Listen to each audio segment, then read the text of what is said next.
The Diamondbacks drop game 1 in the 11th inning. Adolis Garcia, the hottest hitter this postseason, does the damage, walks it off for the Texas Rangers. They take a 1-0 lead.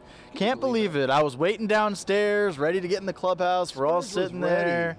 He was ready. And then we were sitting there for a while, kind of expecting things. I know you had to rewrite a little bit, but this was a game that, hey, it showed it's the World Series. Anything can happen. You know, Jordan, this was like, those of you that saw the 2001 World Series, who threw out the first pitch?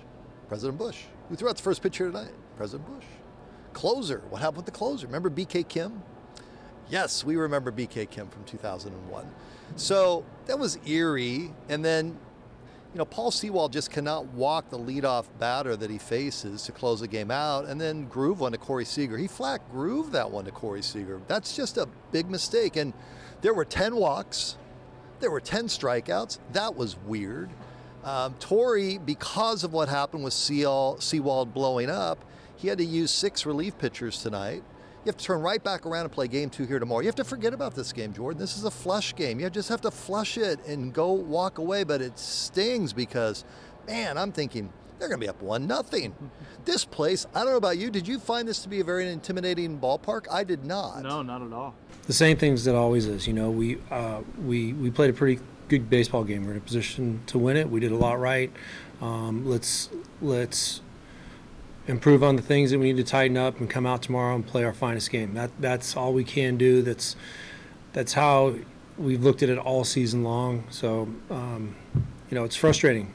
This is how the game goes sometimes, and we got to find a way to be resilient and adaptable and come out with a clean mind and do our best. And I have every reason to believe that we will. We've done it a lot this year.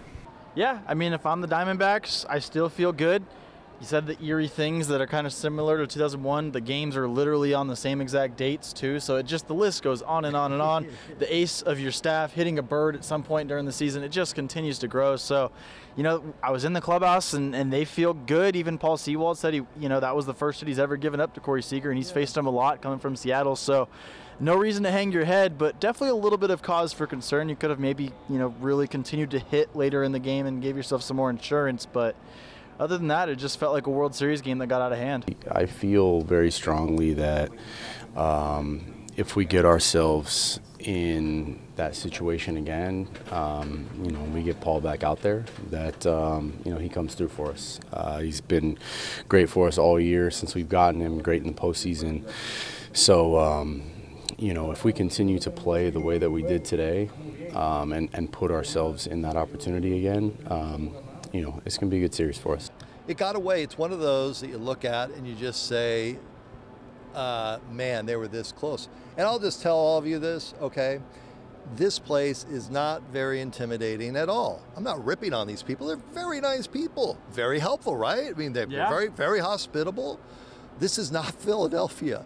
Like what happened in Philadelphia, where they're just on you and they're all over you and they're yelling at everybody here is like, yeah, let's go Rangers.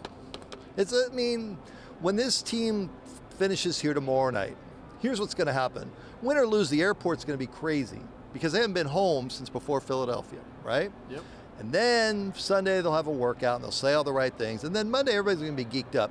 Like I think that the purple flu, because if you have it now, start getting it. It's Friday night, right? By Sunday night, it's I am too well to attend work on Monday, Tuesday, or Wednesday because it's 3 games in a row. And the playoff scruff, it continues. You've got this going too. Yeah. I like that. I like this. Except I could use a little color in mine. But we're laughing about this a little bit because there's really nothing you can do. You can be angry all you want. You can go for a walk. You can do all that. That's the beauty of baseball is this has got to get turned right around tomorrow. Less than 24 hours from now, you and I are going to be sitting here. We're going to be ranting about game 2. So you got to forget about this one, plain and simple.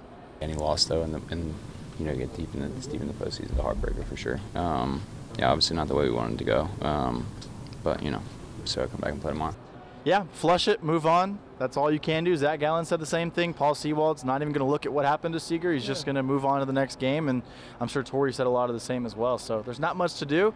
Game 2 tomorrow. Other than that, there's really not many adjustments. Kelly on the mound. I think what I like tonight, I don't know about you, speed kills. Yeah.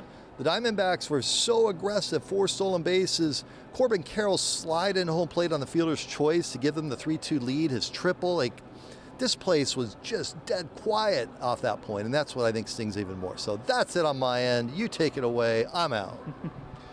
Same here, Brad. D-backs down 1-0. Not much left to say. Speed kills hitting. They got to continue it tomorrow, of course. 5 runs today. Didn't get the job done. They're going to look to get more. Kelly probably going to need to be stretched a little bit. Yep. 6-7 innings is going to be what you want. You want to get to that Thompson, Ginkel, and Sewald who's going to be there to close the game out again. Once again, you want to get that bullpen rolling. So other than that, that's it from Arlington. We'll see you all tomorrow.